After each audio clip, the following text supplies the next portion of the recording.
So my name is Kateryna Odarchenko, and I already introduced myself and the company whom I represent. It's a CEPA group, and we generally organize for our clients media campaign, elections, and government relations work.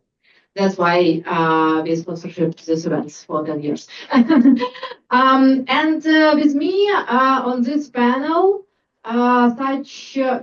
which called Best International Practices. With me today is Stephen Blanc.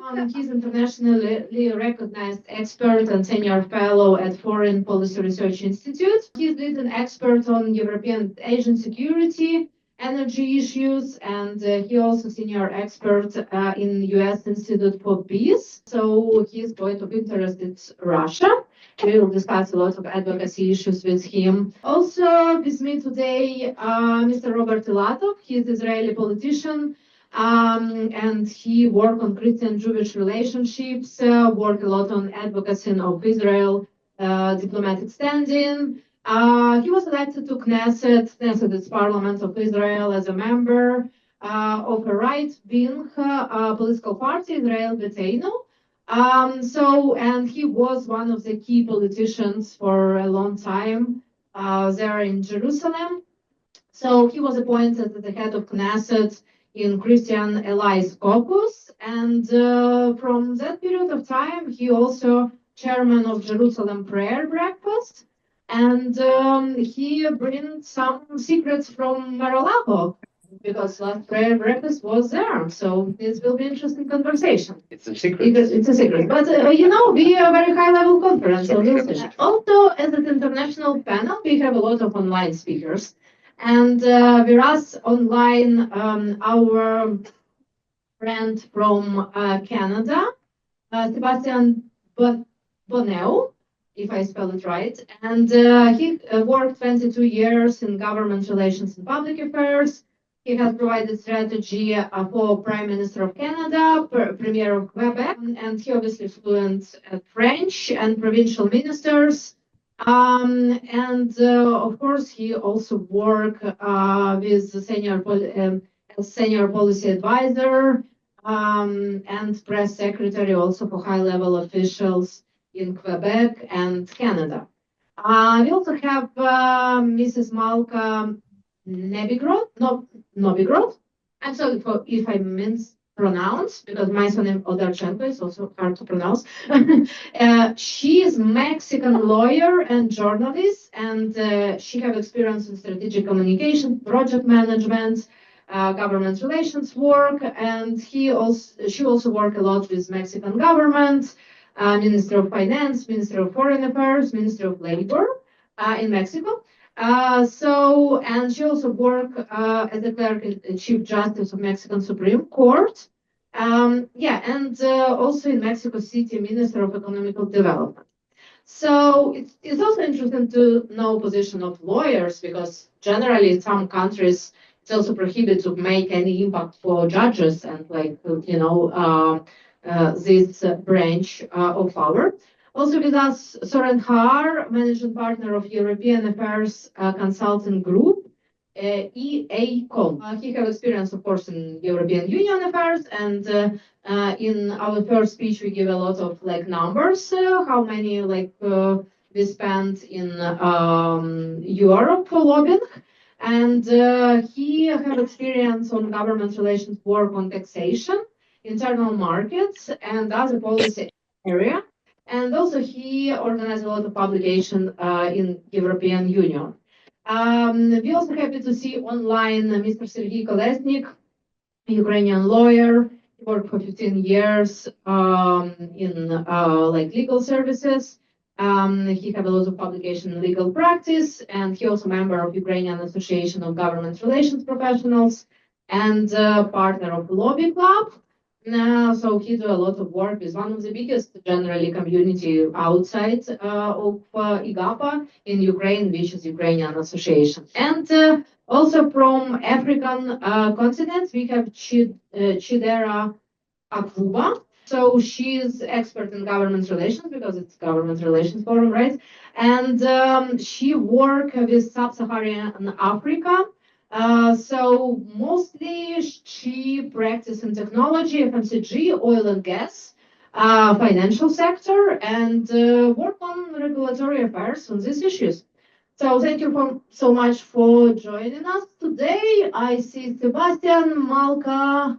Yeah, I see all our speakers with us. Shadera, Sergey, great turnout. Okay, generally in this panel, we plan to discuss advocacy and government relations practices. So let's start from Robert, who in person today from Israel with us. So generally, as we know, in Israel, you have legislation about lobbying, and even you have separate place in Knesset and Parliament for lobbyists, as and they have special sign, right, as a lobbyist. And can you tell to us more about like developing lobbying legislation in Israel? And you was from both sides, so you was object of lobbying. So how it's work in Israel, how to do it like transparent, and maybe also some like examples how somebody tried to make influence on you when you was one of the highest officials in Israeli parliament. So this. A few words about lobbying in Israel. Of course, you are right. It was law uh, about lobbying in Israel because everybody could come to members of parliament of Knesset and trying to lobbying their interests. So the members of Knesset decided to make a law to make very understandable rules how lobbying should be in the Knesset, and everybody who want to lobbying something, he have to write himself to the list of the lobbying to show what the interest, what the companies, and what he represents, of course, and before every meeting in the committee, they have to declare when they speaking what they represent and what the interests, or if they going to members of Knesset to the meeting. In the start of the meeting, they have to declare what about the interests, what the interests they represent, what the company they represent in this meeting. I was only in one side of this issue. I wasn't lobbyist. I was a member of parliament. But members of parliament, they are lobbyists of their people who vote for them, and they promote laws and issues in the parliament for their electorates, and they are the biggest lobbyists. But they lobby by the law. So it was very important to make this law because, as I said, they could catch the member of parliament in the way to the lunch and to influence on the many laws, the processes during the process of making the law, and they change sometimes laws very hard for the public, and many organizations and people said that lobbyists in Israel is like in the jungle. So we made a very strong law, and now it's working very good. So, but about examples, so maybe you tell to us, I don't know, like some American company want to come to, I don't know, like TV services in Israel. They want to get some subsidy.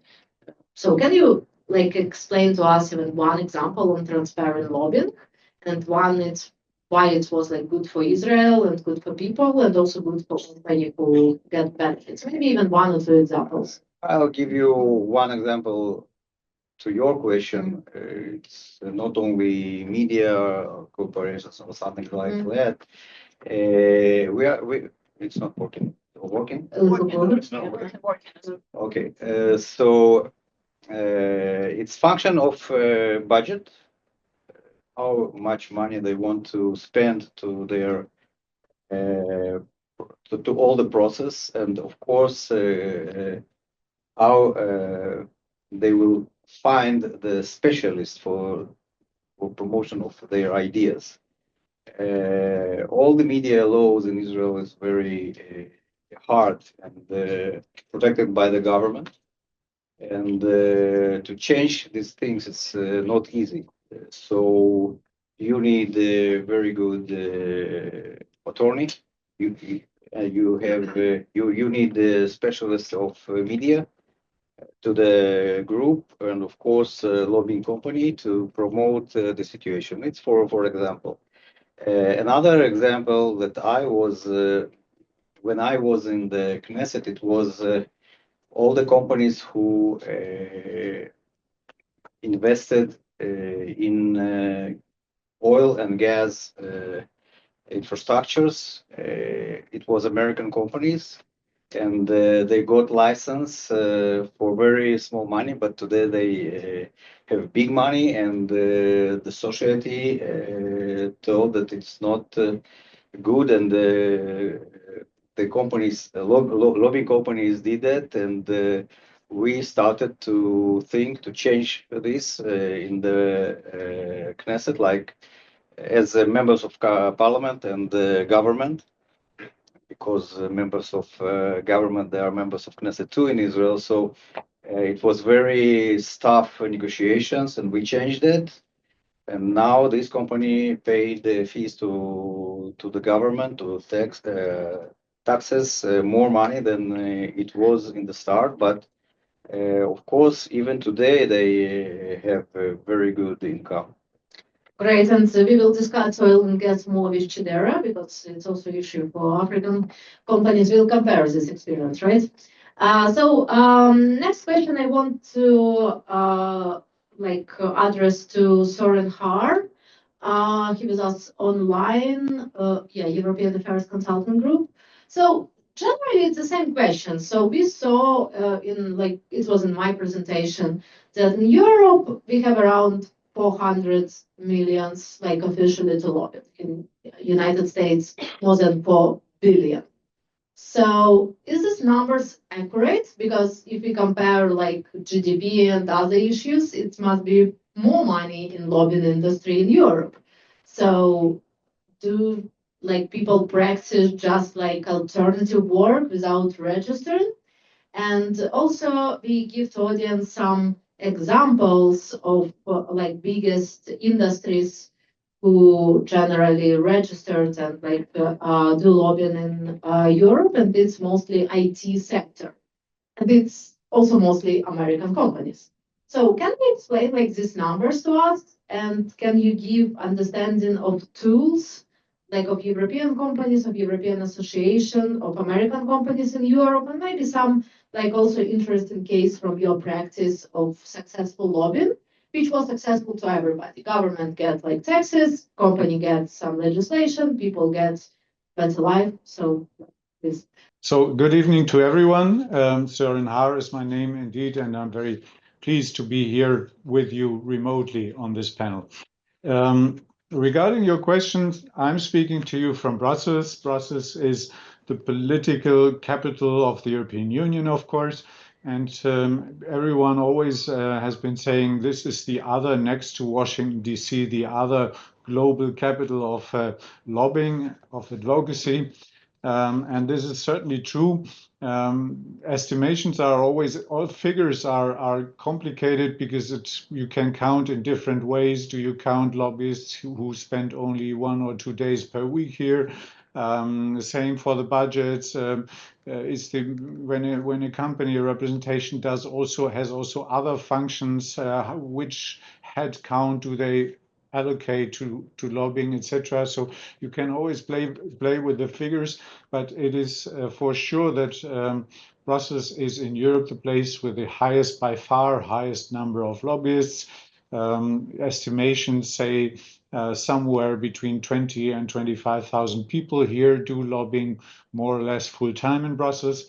And this is also the place where a lot of national lobbying, national meaning lobbying from Europe's national capitals converges. Brussels is a hotspot for lobbying. Brussels is also important, I think, for lobbying, for the lobby culture in Europe, because a lot of trends come from Brussels, go from Brussels to the member states of the European Union, to the national capitals. And what we've seen over the last 20 years is an increasing professionalization of the lobby culture also in many national capitals, and very often influenced by people who returned from Brussels to their country of origin, for instance.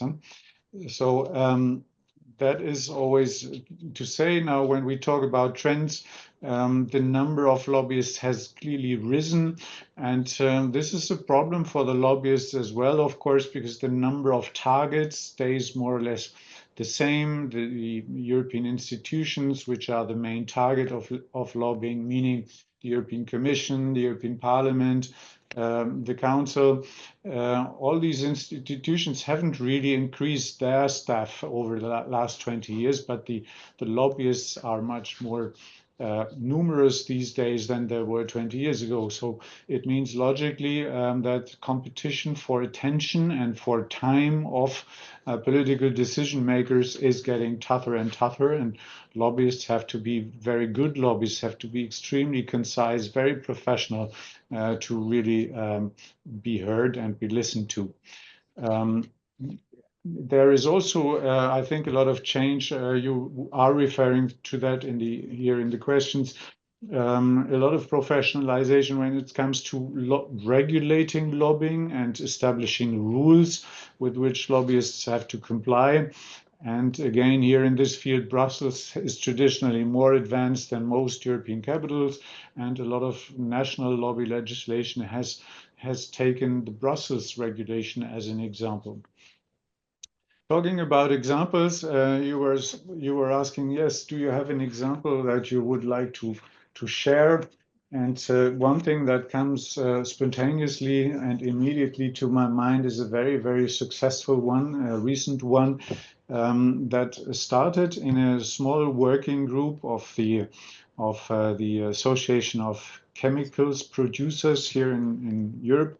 And they were complaining that they had to comply with increasingly complicated legislation, that reporting requirements under various pieces of legislation were putting a high burden on them. And in general, they were dissatisfied with the political climate they felt was not sufficiently favorable to industry in the last term, especially when the big keyword of the last European Commission was the European Green Deal. You will have heard about that. So they started with a small working group. They managed to get the entire sector on board, which is already an achievement often when you have a very large, diverse sector of big and small importers, exporters, and all this. And then, surprisingly, they were also successful in getting dozens of other sector associations from completely different fields on board for their initiatives, people who were complaining about more or less the same things. And the pressure became, and this momentum that started with a small working group became so important that the European Commission started at the highest level, represented by the President of the Commission, Ms. von der Leyen, to open the doors to these people, to listen to these people, to come to their events. And the momentum continued during the election campaign for the European Parliament. Suddenly, political parties, especially from the conservative spectrum, were starting to campaign with using some of the arguments coming from the chemical industry initiative. It triggered into the party program of the European Conservatives. It influenced the campaign, and it heavily influenced now also the new work program of the new European Commission that will be decisive for policy making in the next 5 years here in Brussels. The chemical sector got its own high-level dialogue again with the top decision makers of the European Union. So this, for me, if you ask me if there one example that comes to your mind at the moment, I would definitely mention this. Thank you. I wish to everybody small clients from chemical industry, you know. And here also very popular small clients from defense industry in United States. Thank you so much for sharing. And yeah, we'll come back to questions about European Union and about also working with European Commission, which like very midterm work. You need to work on some issues like 3 years, which not typical for like other countries where lobbying can take like 2 weeks, you know. Yeah, it's very, very different. So let's move also to our speakers in person, to Mr. Blanc. And we talked a lot even today about advocacy of Ukraine and advocacy of Israel. And I'm sure it can be advocacy of other issues which connect with foreign policy of the United States. But like in this discussion, be more involved now to like advocacy for Israel and for Ukraine. And it's plenty of groups who generally organize this advocacy, not in the form of lobbying, because they not, and big difference between lobbying and advocacy, because in lobbying you come and you said, oh, you know, we support like bill number HR 2025, right? And it's some direct legislation. When we talk about advocacy, we said that, look, we support Israel or we support Ukraine, and we ask our like members of Congress, of House, Senate to support all decisions which support these countries, right? And that's why a lot of like groups, they not register this as a lobby. But Stephen, what do you think about effectiveness of these groups? Because like you generally do a lot of research on that, right? And it's also part of advocacy. So is this group effective from your point of view? Because you're here for a while, right? So you have a lot of experience in understanding of that. And Robert, if you can share, this might will be great. Thank you. First of all, thank you.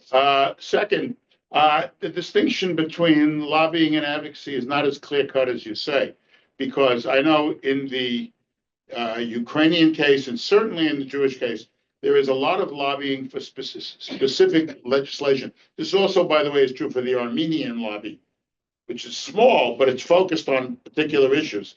And they are very intent on keeping certain legislation in place, namely Section 907 back during the Clinton administration, which prohibits military assistance to Azerbaijan.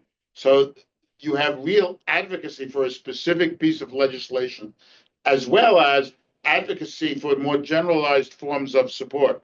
And this is true in both the Jewish lobby as well. With regard to Ukraine, it's a much more difficult situation because the Ukrainian community in the United States, I'm not going to talk about Canada, in the United States is not organized. I mean, I've been working with a Ukrainian organization here for the last 11, 12 years, maybe more, even before the first invasion in 2014. And for whatever reasons, they are not organized. They do not have the power, let's say, of the Armenian lobby when it's focused on a specific issue affecting Armenia, and certainly of the Jewish lobby. And the Jewish lobby has power. Like it or not, whatever you may think about Israeli policy or whatever, the Jewish lobby has power. And it has power because it has organized the Jewish community, and it is organized with the evangelical community, as Robert knows, because that was his work. And I used to live in Texas, and I saw it firsthand. Problem now is that the Israeli lobby, or the Israeli government, and directors of the Israeli lobby here decided not to talk to the Democratic Party left 10 years ago. It's not now. It's back in the Obama administration. And that has cost them. If you saw the demonstrations on universities, and you see now the opposition of parties, of figures on the Democratic Party left to Israeli policy, a major reason for this is because they were never given a reason to support Israel. those of you who were at the last panel, you heard about the importance of community organizing and of organizing in general and establishing a relationship of trust with legislators, whether we're talking about the county level or the Congress. As they said, you just can't walk into a legislator's office and say, Senator X, we'd like you to support Israel. Why? Well, if you haven't talked to them in 10 years, they're not going to have a good reason. And if you haven't talked to the young people who are on the left, for the most part, in the college-educated communities, they're not going to support you either. That you can't come to them in the middle of a crisis and say, we need your support. You've got to come to them when the sun is shining and establish a long-term relationship of trust. The Ukrainian community has signally failed to do that.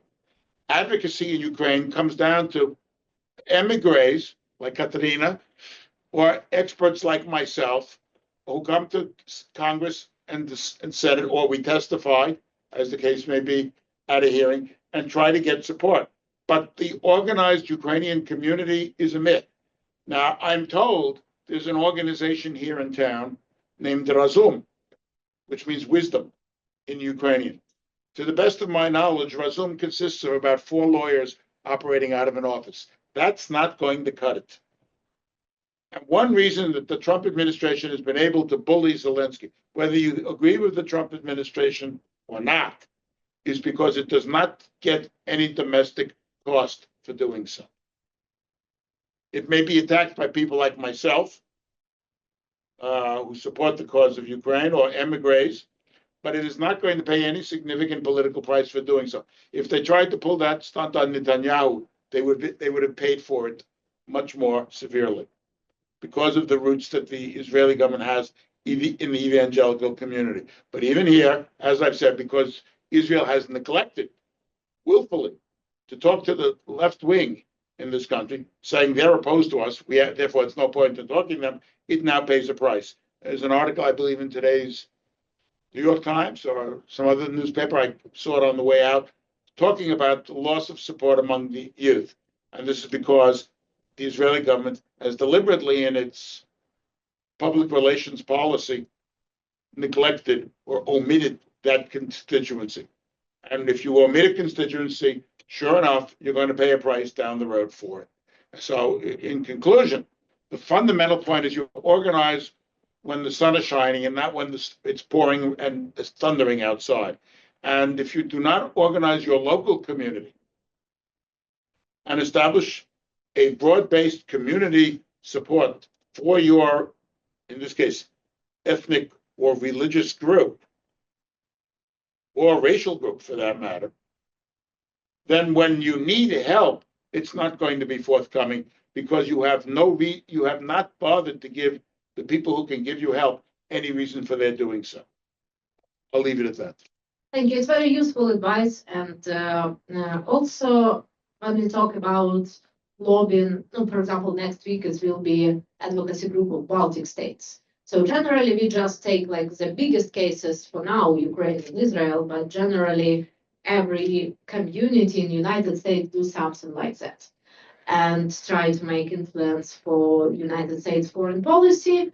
And they not open registers. And we need to do some education because it's, for some groups like FBI more loyal, but for some groups when they, like involve, for example, members of parliament or businessmen, like FBI can pay attention for unregistered lobbying of foreign agents.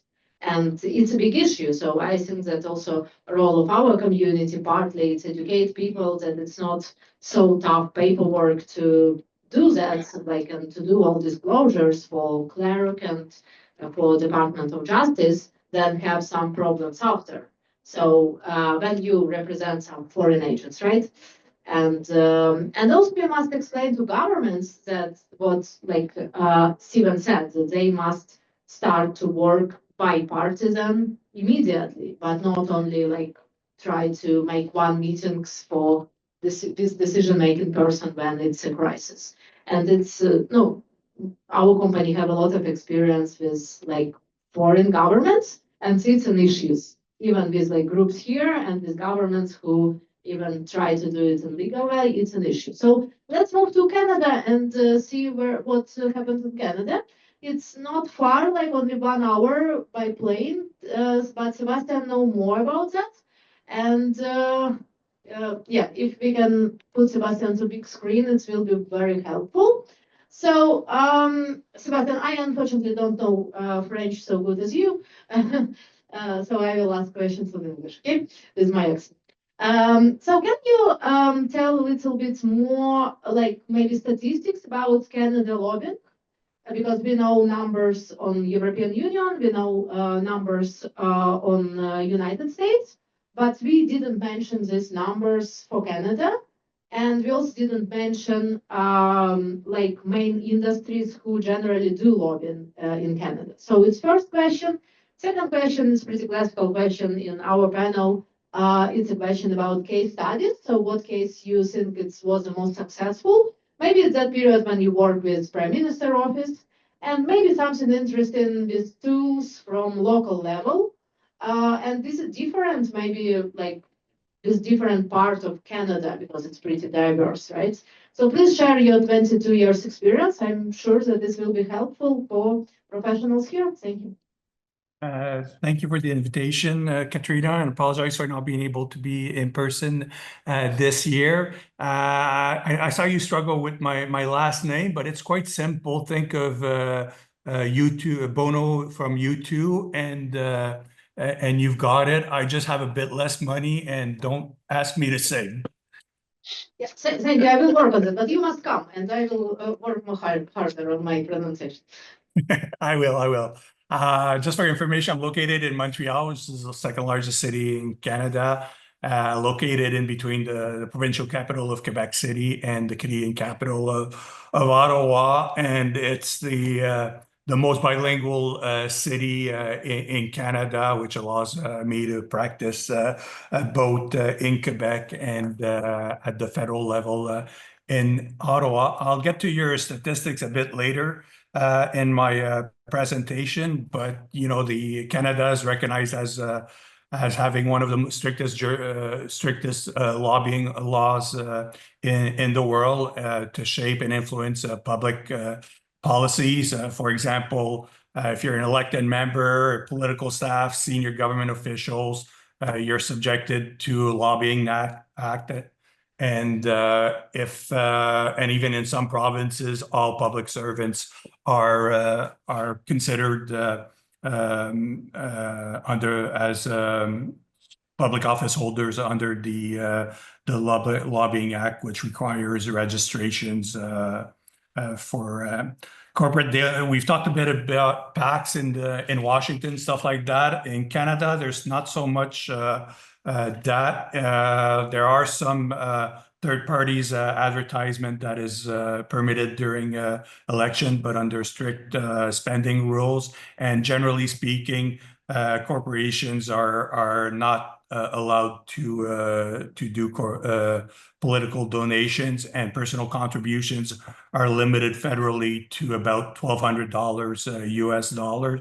So this is after a lot of changes and various scandals over the years that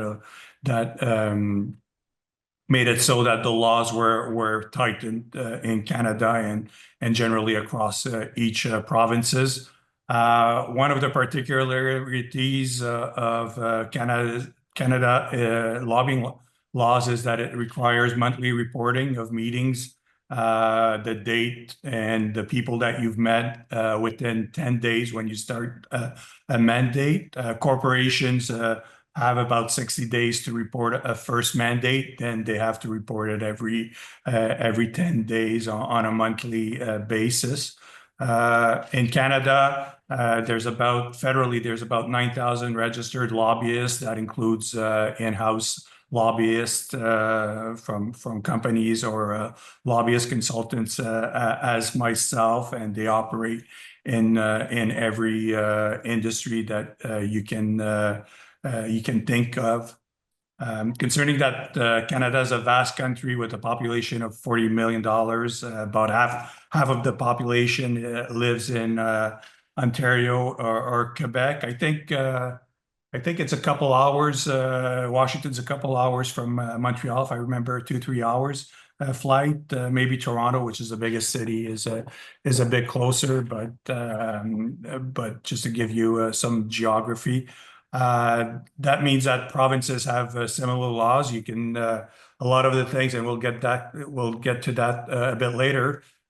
If you think you can, you just need to lobby the Canadian government or the federal government in Canada, odds are you'll need to also lobby the provincial governments because the Canadian Constitution, there's a lot of powers that are shared between the federal governments and provincial governments. And I would go further and say that you should consult with, engage with municipalities. So the laws are similar across most provinces have lobbying acts that you need to adhere, and they have similarities with the federal registry. For example, in Quebec, you're limited to personal donations of $65 annually for each political party, and corporate donations are banned. From what I gathered, there's about 3,500 lobbyists in Ontario who lobby Queen's Park and the city of Toronto are probably the two biggest governments to lobby in Ontario. In Quebec, there's about 6,000 lobbyists because there's simply more requirements to register. Non-profits are required to register. Sebastian, is it like honest number that every year for lobbying you spend 500 millions approximately? Because if compare with United States with like 4 billions, these numbers looks not super honest. And we ask a lot of like people who practice. Maybe not all parts of lobbying generally like under registration, because maybe people spend, I don't know, from if they have 100,000 budget for lobbying, they spend like 80,000 as media work and other as a lobbying, right? Or why these numbers so different? Because 4 billions in United States and like 500 millions like in Canada, it looks like, huge difference. Or you just have more effective lobbyists who can do better work for better price. We must import your professionals for that. There's less lobbying, maybe that is done in Canada than in Washington. But those numbers are have increased significantly over the past couple of years as public awareness has increased in the business community as well as the public office holders on the requirements of the law. Like 20 years ago, it was a little known fact that there was a lobbying act or that you needed to adhere to it. So it's a practice that is an evolution, I would say. Okay, thank you. And 30 seconds for best case for last year. 30 seconds. Pardon? Yeah. Just quickly, there's a federal election right now on April 28th, so we'll see what the lay of the land is. But there's without going into specific case studies, what I found is what are the success stories that I found is when you influence and hit the government with issues in the first 100 days of forming government, or maybe the last 3-6 months before a general election. I found that this is the most. This is when the governments in Canada are the most interested in engaging with stakeholders and companies and whatnot. And in terms of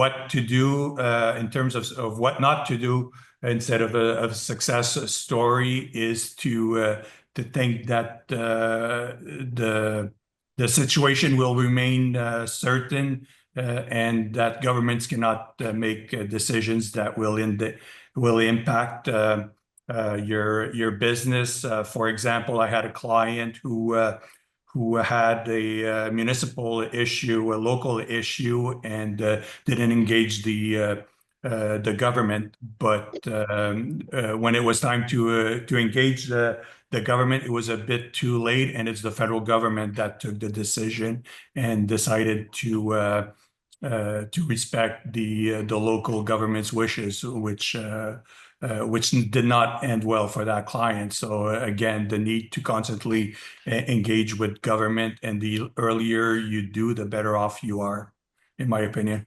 Thank you. And let's move to Mexico, because it's also can be very different. And maybe Malka can share some data and also share a successful case of lobbying in Mexico. And we generally discuss lobbying practices in Latin America. And this looks like a Latin American market of government relations and lobbying.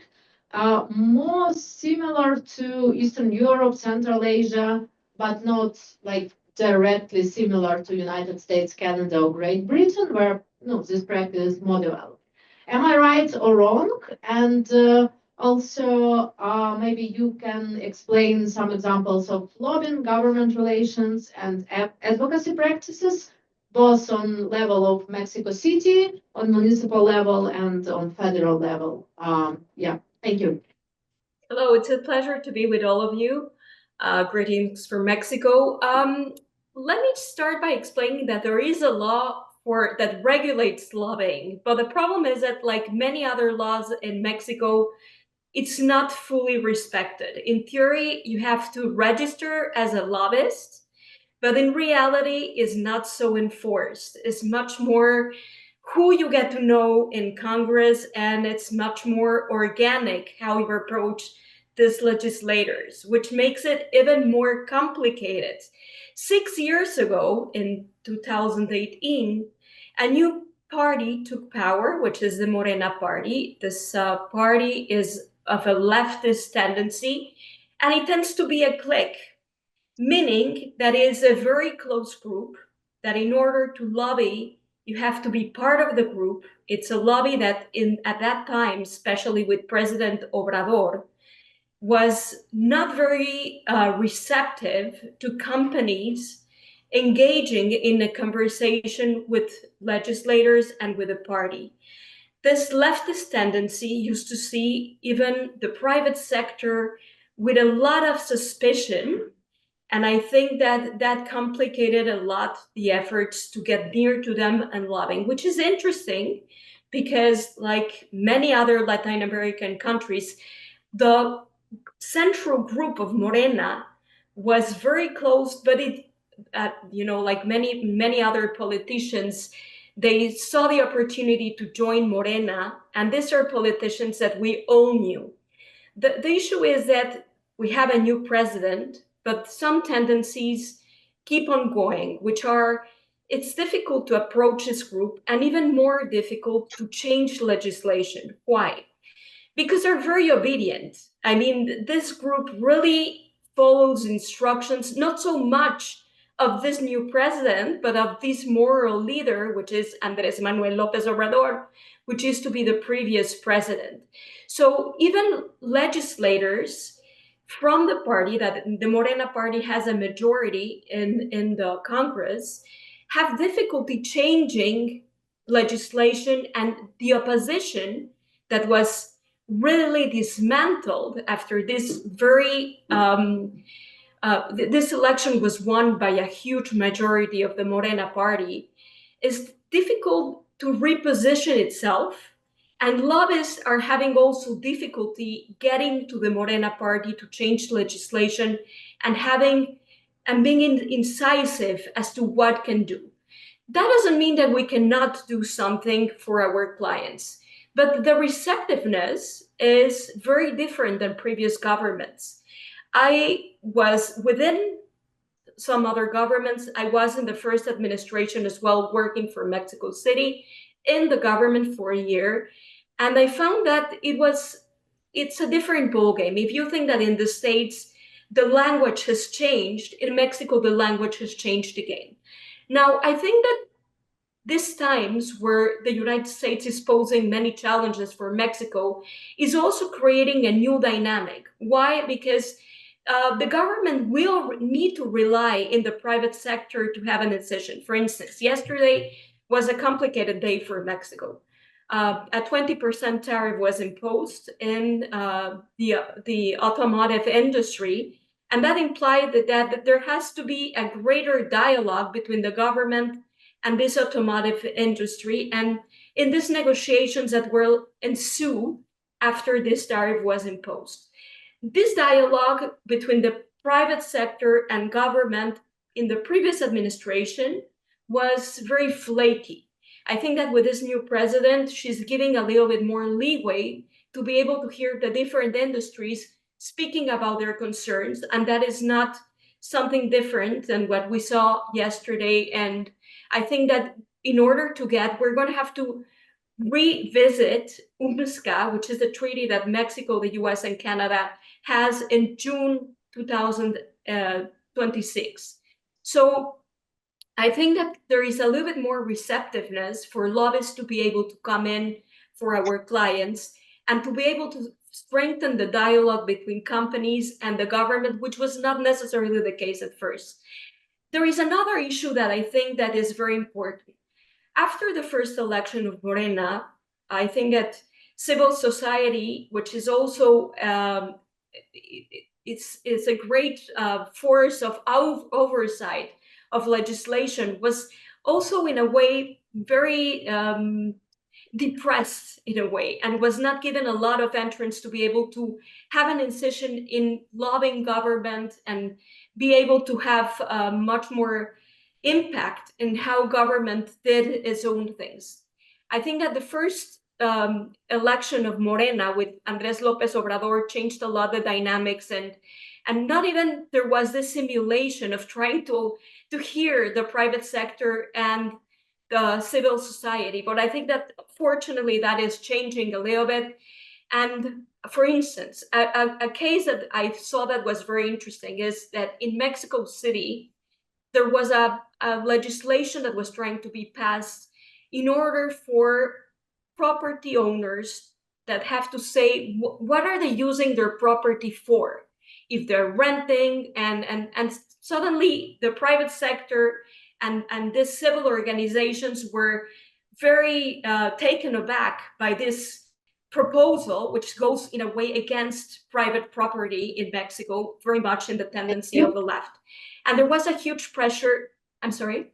There was a huge pressure to. We have pretty limited time, so if you can close your. So basically, this was the first time where the civil society and the opposition and the private sector joined together to be able to have an impact, and we had an impact, and this was sort of stopped and taken aback. Thank you so much, and I will remember your issue. Not fully respect this law. It's a very it's not very respect.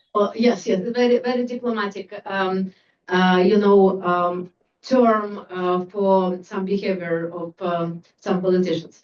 And here we see also big difference when governments from developing democracies came and they said to lobbyists here, hey, organize to us meeting with somebody from high level. So they compare practice from that countries to United States, but here it's not enough just to meet somebody, right? It's a lot of paperwork, a lot of work on reports, and it's big difference, which we also need to educate.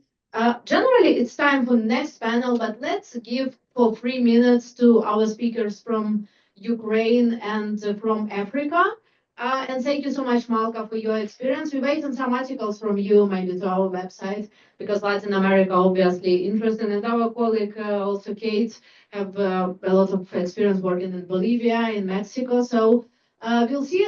Sergey, if you can tell a little bit about Ukrainian lobbying law and experience of implementing Ukrainian lobbying law and Ukrainian Association of Government Relations will be great. So as I understand, Bratislav will help with translation, but I kindly ask to be like 3-4 minutes, and for Chidera the same 3-4 minutes to point her issues about African lobbying.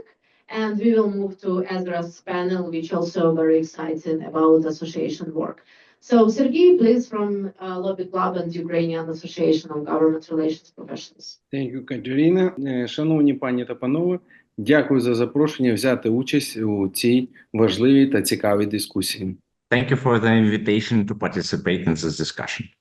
Україна зараз це країна не лише змін, а й практичного пошуку нових рішень для модернізації економіки та залучення міжнародного капіталу. Today, Ukraine is not only a country of change, but also one actively seeking practical solutions to modernize its economy and attract international capital. Роль GR сьогодні – це не лише класичне просування інтересів, а й формування прозорих правил гри у стратегічних секторах. Від економіки до спорту чи до видобутку корисних копалин – неважливо. Важливо, що українські компанії та міжнародні партнери дедалі частіше розглядають лобізм не як вузькоспрямовану діяльність, а як комплексну стратегію адвокації змін через взаємодію з урядом, аналітичний супровід, комунікації, інституційний розвиток. The role of government relations today is not only limited to the traditional promotion of interests, but also involves shaping transparent rules of the game in strategic sector, from energy to sport to mineral extraction and so on. It's important to know that both Ukrainian companies and international parties and partners increasingly view lobbying not as a narrow activity, so to say, but as a comprehensive advocacy strategy involving engagement with the governmental, analytical support, communications, and institutional development. Зараз в центрі уваги формування екосистеми стейкхолдерів, які дозволять бізнесу брати участь у державних реформах, створення синергії між приватними ініціативами та політикою уряду. Це стає важливим конкурентним чинником для інвесторів, які прагнуть стабільності, прогнозованості, передбачуваності рішень на українському ринку. І я хочу навести два приклади, які символізують цей підхід. Currently, the focus is on building the stakeholder ecosystem that enables businesses to participate in the state reforms and create synergy between the private initiatives and government policy. This is becoming a key competitive factor for investors who seek stability and predictability in decision-making process on the Ukrainian market. And I would like to highlight two examples that symbolizes this approach.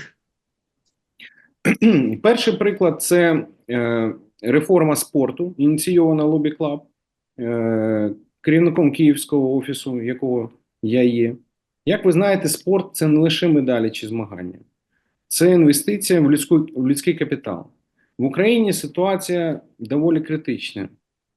Тільки 15% систематично, регулярно займаються спортом, а середня тривалість життя на 10 років менше, ніж в країнах Європейського Союзу. Нестача спортивної інфраструктури напряму впливає на здоров'я нації, витрати на медицину та на конкурентоздатність робочої сили.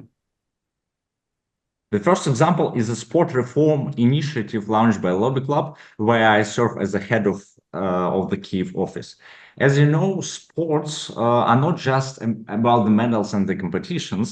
There are also some kind of investments into the human capital. The situation in Ukraine is critical. Only 15% of the population regularly engages in sports activities, and life expectancy is 10 years lower than in the European Union countries in Ukraine. The lack of sports infrastructure directly affects the nation's healthcare costs, and the competitiveness of the workforce.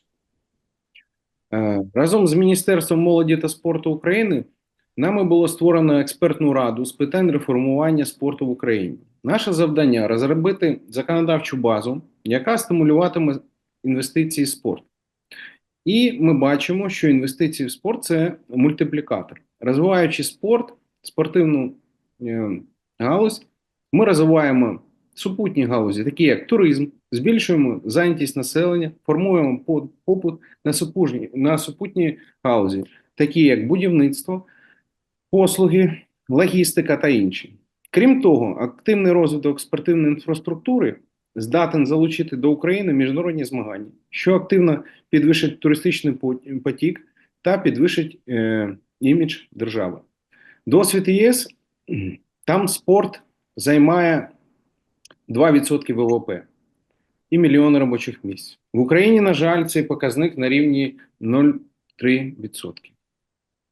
Together with Ukraine's Ministry of Youth and Sports, we created Expert Council on Sports System Reform.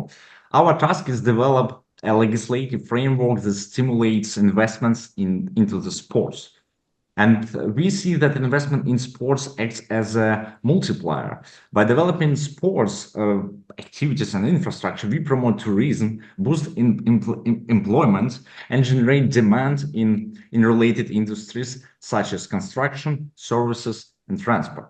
Moreover, active development of sports infrastructure can help Ukraine to host international competitions, which would automatically increase tourist flows and improve the country's image in the global stage. European Union experience shows that sports account for 2% of the GDP and accounts for the millions of jobs. And in Ukraine, it's only 0.3%. За допомогою лобізму ми просуваємо і розвиваємо, працюємо над податковими фінансовими стимулами для інвесторів, пільги на імпорт матеріалів, пільги на прибуток для компаній, що будують спортивні об'єкти, стимулювання меценатства в спорті. І ці реформи вже підтримані на досить великому рівні. The lobbyism actually helps us on working on tax and financial initiatives for investors, tax exemptions on imported materials, profit tax benefits for companies building sport facilities and infrastructure, as well as encouraging the philanthropy in sports. These reforms have already received the support at the highest level.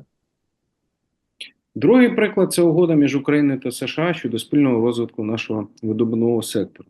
Україна та США розробляють рамкову угоду, за якою 50% доходів від видобутку державних ресурсів, це і нафта, і газ, і рідкоземельні матеріали, також об'єкти інфраструктури, будуть спрямовані у спільний інвестиційний фонд США. Звичайно, що подивимось, в якій редакції воно буде остаточно прийняте, але так чи інакше, це дуже цікавий і привабливий сектор для інвестування. Ці кошти мають піти на модернізацію української економіки від енергетики до промисловості. And the second example is the agreement between Ukraine and the United States on the joint development on the extractive sector, basically mineral deal. Ukraine and the US are developing a framework agreement under which 50% of revenues of extraction of state-owned resources such as oil, gas, and rare materials, or metals, better to say, will go into the joint investment fund with the United States. These funds will also be used to modernize Ukraine's economy from energy to industry. The agreement is not just about the minerals, it's about integrating Ukraine to global supply chain and critical resources in defense. So we, from the side of Ukraine, expecting to have beneficial agreement for both parties. Thank you, Sergey. Unfortunately, we have only 3 minutes for each speakers because we have such wonderful international panel. It's great example. And thank you for your work in Ukraine because in Ukrainian Association, 78 members in Ukrainian and also much more members in Lobby Club. So thank you for this work in hard time. And thank you for your work on lobby law in Ukraine. So let's move to our last speaker because I'm very, very late for next panel. And it's Chidera. Chidera, can you explain really for 3 minutes, please, example on lobbying in Africa As I know, you work in gas and oil companies, so maybe just one example from your experience, and maybe more like issues on tools which you use. But I'm will be very grateful if it's will be a short answer to our question. And Okay. yeah, thank you for joining. Thank you very much, everyone. Hello, everyone, and it's a pleasure to be here. I'd like to thank you guys for having me here today to contribute to this important dialogue. And just to answer that question, I think it's important that I say that the most enduring public policies are the ones that are co-created and not imposed. And of course, public policies always succeed when it involves the industries, the government, and the communities, when everybody is moving in sync. Having worked across multiple organizations and multiple sectors across Africa, in my experience, I've relied on a very simple but powerful tool that I believe enables me to effectively advocate for policies that ensure long-term successes of the organizations that I work for and enable each and every one of us achieve growth. One of the tools I use is something I like to call the 3 C's. And the 3 C's here are, first, it's clarity in communication. Now, when you're engaging stakeholders, when you're engaging governments, when you're trying to advocate for something, it's very important that you are transparent about your objectives. Everyone wants transparency and everybody values transparency. So when you're engaging these key stakeholders, it's very important that you're transparent and you're able to clearly connect your objectives to national priorities or public interest. A good example would be when you're engaging governments, for instance, in Kenya. And for the governments in Kenya, they're very passionate about the young people and the youths in Kenya. So when you want to engage them about a particular policy or a particular regulation, it's very important that you're able to connect that to the greater good of the economy. For instance, you can say advocating this policy, one of the things it does is that it's going to create an opportunity for young people to find gainful employment. It's going to create an opportunity for young people to become entrepreneurs. So when you're able to engage them in a way that is very transparent, your objectives are clearly stated, clearly spelled out, and you're connecting it to things that interest them, you move away from just being a policy advocate to someone they see as a partner in progress. And once the government identifies you as a partner for progress, automatically you're already setting up yourself for success in that advocacy and in that environment. Now, the second part of my C is something I call consistency in engagement. Now, one thing that people value is when you're consistent in the way you engage them. And I have a thing where I call make friends before you need friends. So it's very important that before you have bottlenecks, before there's a regulation that is impacting your business, build relationships with these government agencies, build relationships with the industries, build relationships with the key stakeholders. Because when you build relationships with people over time and you're consistent, again, you would always leverage this tool because it would always be helpful whenever you have issues, because you have a goodwill of some sort to always leverage on and fall back on. And how do you maintain consistency? You can do it through like regular phone calls, regular meetings. It could be through partnerships. You can have public-private sector partnerships, things that are very impactful. And then you're very consistent in your approach with the government.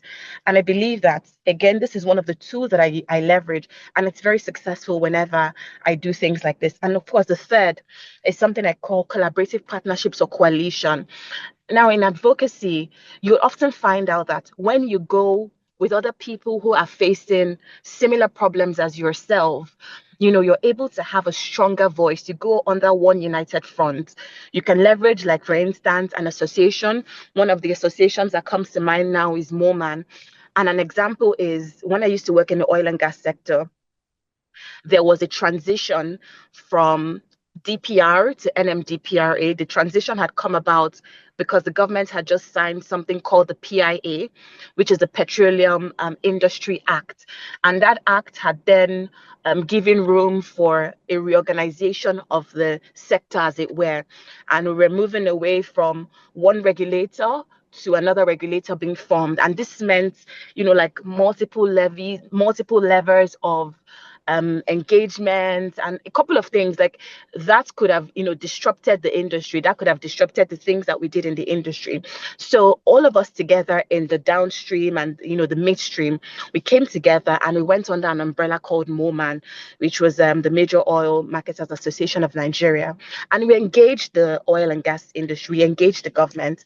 And together, because we had one unified voice, we were able to engage the government in a manner where they listened to us. They understood where we're coming from. We had presented case studies to them. We had presented examples of things that could go wrong. And the government was very willing to listen to us and actually, create working groups where we'd come together on a monthly basis to discuss these issues to enable us transition seamlessly. And because we went together as a coalition, we went together as a partnership under a unified umbrella, we were able to express ourselves and we were able to achieve a lot more than if we had gone as singular companies with, the same objectives. But coming together as one voice and one force really helped emphasize our messages very strongly. And our key message was passed across to the government. Those disruptions, we're able to effectively manage it. We created working groups where, the MOMAN had represented the private sector and we engaged the public sector. And it was, very successful at the end of the day. So I think leveraging these three tools, communication, consistency, and of course, coalition or collaborative partnerships, as I like to call it, I believe you'll be very successful in navigating regulatory landscapes. Thank you. Thank you so much. I think we must have separate discussion about lobbying in Africa, because Nigerian experience obviously interesting. And let's be honest, a lot of people here in Washington DC really not understand how to do transparent lobbying in Nigeria or in Latin American countries, but a lot of people need that, right? Because they understand how they can cooperate in Israel, but in some other regions they need support, and we can do good networking on that. So wish to everybody good clients from oil and gas sector, from chemical sector, and thank you so much for our distinguished speakers for being with us today. And we're moving forward for panel of Ezra Friedlander. Yeah, sorry if I mispronounced. So Ezra, also pretty for a while here on Capitol Hill. He originally from New York, and he very famous lobbyist. So he will be moderator on our panel about association work, and he will represent also our distinguished speakers. So thank you for coming, and thank you for your patience.